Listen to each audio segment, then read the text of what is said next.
আজকে আমরা এমন একটা অস্ত্র নিয়ে কথা বলবো যা আধুনিক যুদ্ধের সব নিয়মকানুন যেন নতুন করে লিখছে। তবে অমচং শক্তিশালী কিছু দিয়ে নয়, বরং খুব সাধারণ কিন্তু বিধ্বংসী অর্থনীতির মাধ্যমে। চলুন একটা ধাঁধা দিয়ে শুরু করা যাক। এই প্রশ্নটা কিন্তু এখনকার বিশ্বের বড় বড় সামরিক পরিকল্পনাবিদদের ভাবিয়ে তুলেছে। এমন একটা প্রশ্ন যা কয়েক দশকের ডিফেন্স স্ট্র্যাটেজিকেই চ্যালেঞ্জ করে বসছে।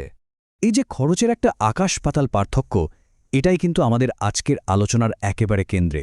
এটা একটা সাধারণ হিসাব, কিন্তু যুদ্ধক্ষেত্রে এর প্রভাবটা বিশাল। ব্যাপারটা কিন্তু শুধু একটা অস্ত্র নিয়ে নয়, এটা আসলে একটা কৌশলগত পরিবর্তনের গল্প। এখানে মূল লক্ষ্যটাই হল প্রতিপক্ষকে সস্তা টার্গেটের পেছনে দামি মিসাইল ব্যবহার করতে বাধ্য করা আর ধীরে ধীরে তার পুরো প্রতিরক্ষা ব্যবস্থাকে অর্থনৈতিকভাবে পঙ্গু করে দেওয়া। দেখুন, এর পেছনের আইডিয়াটা কিন্তু খুব সহজ। ডিফেন্স সিস্টেমকে এতটাই ব্যয়বহুল করে তোলো যে একটা সময় পর সেটার চালানোই সম্ভব না হয়। মানে একটা সামরিক যুদ্ধকে পুরোপুরি অর্থনৈতিক যুদ্ধে পরিণত করা। তো চলুন এবার একটু গভীরে যাওয়া যাক। ঠিক কি এই অস্ত্রটা, যা নিয়ে এত তোলপাড়? হয়তো দেখতে আহামরি কিছু নয়, কিন্তু এর সহজ ডিজাইনের মধ্যেই এর কার্যকারিতার আসল রহস্যটা লুকিয়ে আছে। একে প্রায়ই কামিকাজি বা সুইসাইড ড্রোন বলা হয়, তবে এর একটা টেকনিক্যাল নামও আছে, লয়টারিং মিউনিশন। এই নামটা কিন্তু এর ধৈর্যশীল শিকারী স্বভাবটাকে দারুণভাবে ব্যাখ্যা করে। যখন এটা উড়ে যায়, এর ইঞ্জিন থেকে একটা খুব অদ্ভুত আর পরিচিত শব্দ হয়, আর সে কারণেই এর একটা বেশ মজার ডাকনামও হয়ে গেছে। হ্যাঁ, এই যে একটা অস্বস্তিকর ভনভন শব্দ, এটাই এর পরিচয়। কারণ এর ভেতরে আছে একটা সাধারণ টু স্ট্রোক গ্যাসোলিন ইঞ্জিন, যা অনেকটা পুরনো স্কুটারে দেখা যেত। এখন এই টেবিলের সবচেয়ে ইন্টারেস্টিং বিষয়টা কি জানেন?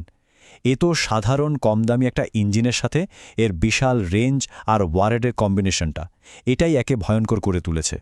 এর গাইডেন্স সিস্টেমটাও কিন্তু বেশ চালাক। প্রথমত জিপিএস দিয়ে চলে, কিন্তু জিপিএস জ্যাম করে দিলে কোনো সমস্যা নেই, এর নিজস্ব ইনার্শিয়াল ন্যাভিগেশন সিস্টেম পথ দেখিয়ে নিয়ে যায়। আর সবচেয়ে বড় কথা, এটা অ্যান্টি রাডার সিগন্যাল ধরে সেই রাডার সিস্টেমকেই টার্গেট করতে পারে। এতক্ষণ তো একটা ড্রোনের কথা বললাম, কিন্তু এর আসল খেলাটা শুরু হয় যখন এগুলোকে একা ব্যবহার না করে একসাথে ঝাঁকে ঝাঁকে ব্যবহার করা হয়।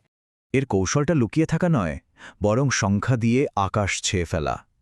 ভাবুন, একসাথে হয়তো ১০০টারও বেশি ড্রোন হামলা করছে। এতগুলোকে একসাথে ট্র্যাক করে ধ্বংস করা, এমনকি সবচেয়ে আধুনিক এয়ার ডিফেন্স সিস্টেমের জন্য প্রায় দুঃস্বপ্ন। আর এখানেই আমরা আমাদের সবচেয়ে জরুরি পয়েন্টটাতে চলে আসি, সেই টাকার হিসেব যা এই সাধারণ ড্রোনকে একটা গেম চেঞ্জার বানিয়ে দিয়েছে। এই চার্টটা দেখলেই ব্যাপারটা পরিষ্কার হয়ে যাবে। একদিকে একটা $২০,০০০ ড্রোন, আর সেটাকে আটকাতে ব্যবহার করা হচ্ছে $১.৫ লাখ আয়রন ডোম ইন্টারসেপ্টর বা $৪০ লক্ষ পেট্রিয়ট মিসাইল। মানে টার্গেটের চেয়ে শত শত, এমনকি হাজার হাজার গুণ বেশি দামি অস্ত্র ব্যবহার করতে হচ্ছে।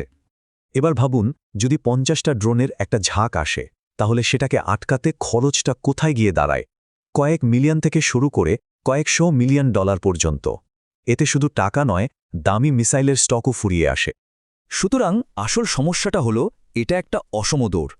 একদিকে সস্তায় শয়ে শয়ে বানানো যায় এমন ড্রোন, আর অন্যদিকে সেগুলো আটকাতে ব্যবহৃত মিসাইল, যা বানাতে সময় আর টাকা দুটোই লাগে অনেক বেশি। তাহলে ভবিষ্যতের জন্য এর মানেটা কি? দেখুন, এই ড্রোনটা শুধু একটা অস্ত্র নয়, এটা একটা বড় ধরনের পরিবর্তনের সংকেত। এটাই হলো আসল কথা। ভবিষ্যতের যুদ্ধ হয়তো শুধু তারাই জিতবে না যাদের মিলিটারি পাওয়ার সবচেয়ে বেশি, বরং তারাই জিতবে যাদের যুদ্ধের অর্থনৈতিক মডেলটা সবচেয়ে টেকসই। আর এই পরিস্থিতিটা পুরো বিশ্বকে একটা খুব কঠিন প্রশ্নের সামনে দাঁড় করিয়ে দিয়েছে। যখন আক্রমণ করাটা এত সস্তা, তখন নিজেদের আকাশ আর সার্বভৌমত্ব বাঁচানোর ভবিষ্যৎটা আসলে কি? এই ধরনের ভিডিও পেতে আমার পেজটি ফলো দিয়ে রাখুন পরবর্তী ভিডিওর জন্য, এবং আমার ইউটিউব চ্যানেলটি সাবস্ক্রাইব করে রাখুন এবং নোটিফিকেশনটি অন করে দিবেন, যে পরবর্তী ভিডিও পেলে আপনার কাছে যায় সবার আগে। Thank you.